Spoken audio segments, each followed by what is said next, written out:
Ray from Bridge Marina here. Just a quick chat in regards to winterizing a wave runner or PWC. A lot of folks ask, should I? Do I have to?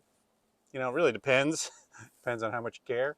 So just give you a quick rundown. This is a Sea-Doo 230. This thing does have the road tax with the intercooler on it, and this one does need a little bit of a winterization. The problem with these is that, they are self-draining for the most part. However, if you don't have it tilted right, or if there's some blockages somewhere and you didn't drain it correctly, you could compromise this block and or the intercooler if you didn't get everything out of it. The good thing about it is this thing does have a closed loop cooling system, which you can see right here with my left thumb. So the block is actually bathed in antifreeze, kind of like a car, but you should most definitely check this. Every winter check, make sure, use a refractometer and make sure it has the proper cooling capabilities in it. Because sometimes folks will sit there and dilute it with water, and then all of a sudden it doesn't have the right capabilities and you could freeze and crack the block.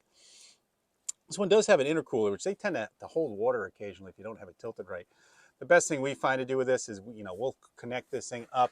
It has a raw water intake where you can flush on the transom, and we'll run negative 100 antifreeze through this as we operate it after we've added our stabilizer for the winter so that we can manage the fuel system in here as well as winterize this engine at the same time.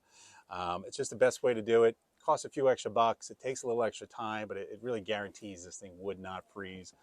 This is a $14,000-$15,000 unit. The engine's probably 3/4 of that, so it's best to protect it. It also gives us an opportunity.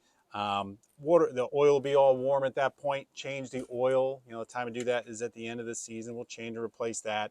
So that winterizing process lets us guarantee that the engine is protected, protect the fuel system. It also protects the combustion chambers. Changes the oil. We take care of that. We make sure that our coolant system is correct, and or you can recommend to change it.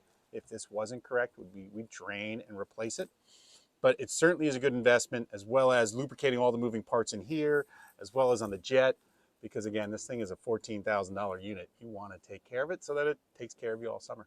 So if you have any questions about winterizing stuff or mechanical or anything of that nature, please feel free to reach out to us. Or if you're interested in getting a boating education, you know the deal. Thanks for watching.